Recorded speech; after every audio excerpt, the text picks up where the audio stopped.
শ্রমিকদের ক্ষতিপূরণ দিতে হবে। দেশ জুড়ে বাঙালি নিধন মানছি না, মানবো না। ধর্মের নামে বাঙালি নিধন মানছি না, মানবো না। বিভাজনের নামে বাঙালি নিধন হচ্ছে কেন? সরকার তুমি জবাব দাও। বাঙালিদের উপর অত্যাচার বন্ধ করো। বাঙালিদের উপর অত্যাচার বন্ধ করো। ধর্মের নামে বাঙালি অত্যাচার বন্ধ করো। জাতের নামে বাঙালি অত্যাচার বন্ধ করো। এই উড়িষ্যাতে বাঙালি আক্রান্ত কেন? উড়িয়া সরকার জবাব দাও। এই উত্তরপ্রদেশে বাঙালি আক্রান্ত কেন? উত্তরপ্রদেশ সরকার জবাব দাও। গুজরাটে বাঙালি আক্রান্ত কেন? গুজরাট সরকার জবাব দাও। এই মহারাষ্ট্রে বাঙালি আক্রান্ত কেন? মহারাষ্ট্র সরকার জবাব দাও। এই দেশ জুড়ে বাঙালি নিধন মানছি না, মানবো না। অবিলম্বে দেশ জুড়ে বাঙালিদের অত্যাচারে মুখ্যমন্ত্রীর হস্তক্ষেপ করতে হবে। অবিলম্বে আক্রান্ত বাঙালিদের ক্ষতিপূরণ দিতেই হবে। ভাই ও বন্ধুরা, আপনারা আগেই শুনেছেন যে দেশ জুড়ে বাঙালি পরিযায়ী শ্রমিকদের উপরে আক্রমণ চলছে। যারা মুসলমান বাঙালি, তাদের আধার কার্ড এবং ভোটার কার্ড গুলো কেড়ে নিয়ে তাদের উপরে বাংলাদেশি তকমা লাগিয়ে দিয়ে তাদেরকে পুলিশ প্রশাসন পর্যন্ত হেনস্থা চালাচ্ছেন। গুজরাটে 2000-এর বেশি বাঙালি পরিযায়ী মুসলমানকে গুজরাট পুলিশ গ্রেফতার করেছে এবং বাঙালি পল্লী সেটাকে বুলডোজার দিয়ে গুজরাট পুলিশ প্রশাসন ভেঙে পর্যন্ত দিয়েছে, চুরমার করে দিয়েছে। এই পুলিশ এবং প্রশাসনের হাতে শুধু বাঙালি শ্রমিকরা নয়, তাদের পরিবারের মহিলারা আক্রান্ত হচ্ছেন, তাদের পরিবারের শিশুরা আক্রান্ত হচ্ছেন।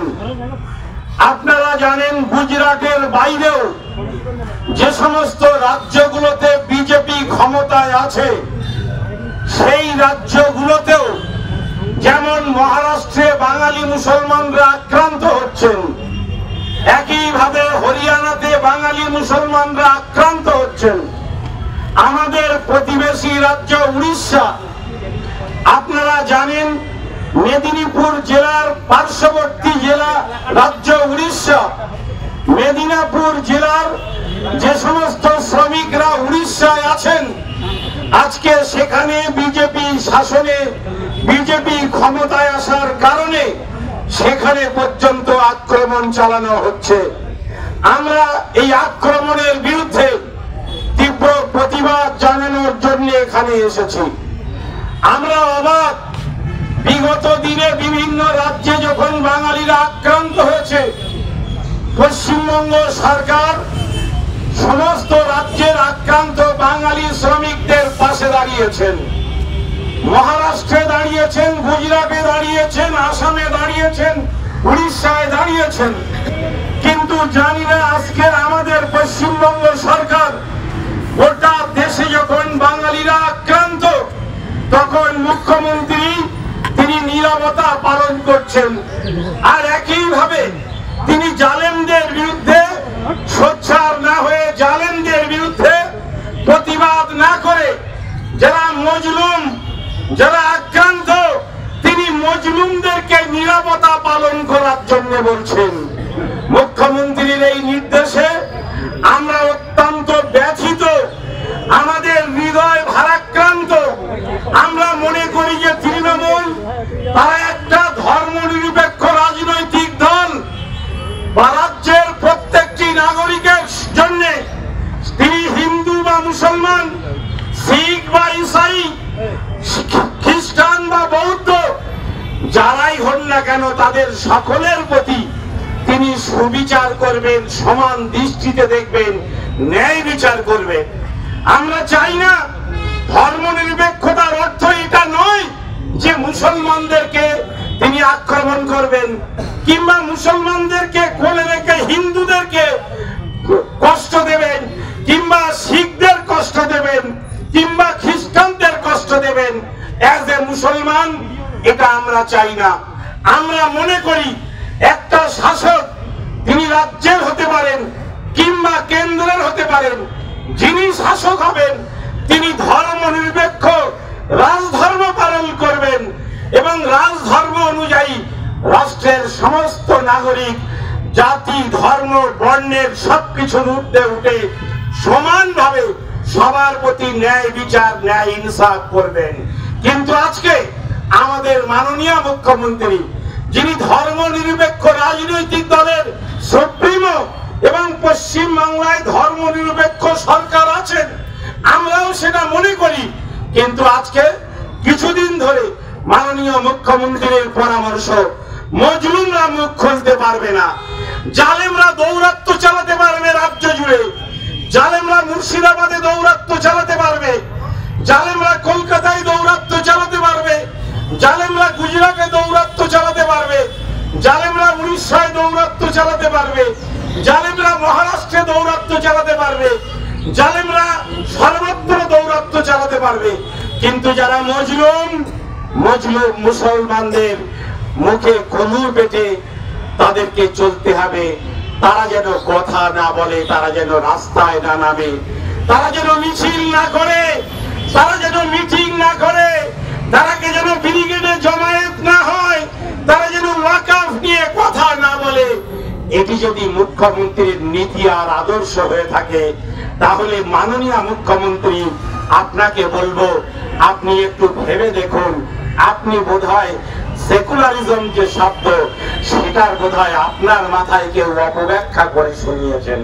আপনি অনুগ্রহ করে ধর্ম নিরপেক্ষতা, যেটাকে শাসকের জন্য আমাদের প্রধানমন্ত্রী অটল বিহারী বাজপেয়ী বলেছিলেন রাজধর্ম, সেই রাজধর্মটা যথাযথভাবে পালন করুন। বাঙালি শ্রমিক, তাদের অপরাধ যে তারা মুসলমান, কেন তারা গুজরাটে আক্রান্ত হবে? কেন সেখানে বাংলার পুলিশ পৌঁছাবে না? কেন আক্রান্তদের গ্রেফতার করবে না? কিছুদিন আগে আপনারা জানেন আসাম পুলিশ এসেছিল, তাদের ট্যাক্স ফোর্স এসেছিল, মুর্শিদাবাদ মালদা থেকে কিছু মানুষকে গ্রেফতার করে নিয়ে গিয়েছিল। বলা হয়েছিল তারা নাকি অপরাধ করেছে। আমরা জানি যে অপরাধ যদি করে, কোন রাজ্য চাইলে পার্শ্ববর্তী রাজ্যে পুলিশের সহযোগিতা নিয়ে সেখানে প্রবেশ করে অপরাধীদের গ্রেফতার করতে পারে। যারা ক্যানিং এর বাসিন্দা, যারা বাসন্তীর বাসিন্দা, যারা মুর্শিদাবাদের পরিযায়ী শ্রমিক, যারা মালদার পরিযায়ী শ্রমিক, যারা মেদিনীপুরের পরিযায়ী শ্রমিক, তারা বিভিন্ন রাজ্যে আক্রান্ত হবেন। তারা তো দিনের শেষে ভোটের সময় আপনাকেই ভোট দেয়। তাদের ভোটের লিস্টের নাম আছে পশ্চিম বাংলার ভোটার তালিকায়, তাদের কাছে আধার কার্ড আছে, তাদের কাছে ভোটার কার্ড আছে। তারপরেও সেগুলোকে অগ্রাহ্য করে তাদের পিছনে বাংলাদেশি ছাপ লাগিয়ে দেওয়ার জন্য ফ্যাসিবাদী শক্তি যারা, আর ফ্যাসিবাদী শক্তির দ্বারা যারা নিয়ন্ত্রিত সেই সমস্ত রাজ্য সরকারের পুলিশ বাহিনী, তারা অপব্যবহার করছেন আইনের।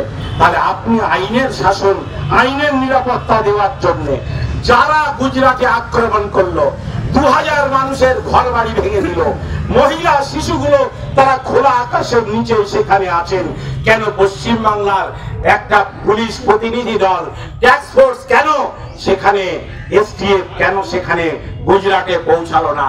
কেন এসটিএফ উড়িষ্যায় পৌঁছালো না? কেন এসটিএফ মহারাষ্ট্রে পৌঁছালো না? এই প্রশ্ন নিয়ে আর এই দাবি নিয়ে রাজ্যের দেশের যেখানে পরিযায়ী শ্রমিকরা কাজ করুক না কেন, তাদের নিরাপত্তা সুনিশ্চিত করতে হবে। যদি পরিযায়ী শ্রমিকরা বাংলায় ফিরে আসে, মাননীয় মুখ্যমন্ত্রী দিদি, আপনি কি পারবেন সমস্ত পরিযায়ী শ্রমিকদের এখানে রুজি রুটির ব্যবস্থা করে দিতে? শুধু যদি বলেন যে 5 কেজি চাল দিয়ে দেব, তোমরা ওই পুকুরের পানিতে ওটাই ফুটিয়ে খাবে আর ঘরে মুখ বন্ধ করে বসে থাকবে, ভোট এলে আমাদের ভোট দেবে, তাহলে সেটা কি ধর্ম নিরপেক্ষতার জন্য কলঙ্ক হবে না? তাহলে কি সেটা সুশাসনের যেটা বিপরীত শব্দ অপশাসন, সেটা কি দাঁড়াবে না? আমরা এই জিজ্ঞাসা নিয়ে এখানে এসেছি। অনেকেই আছেন, বিশিষ্ট জনরাও এসেছেন, তারা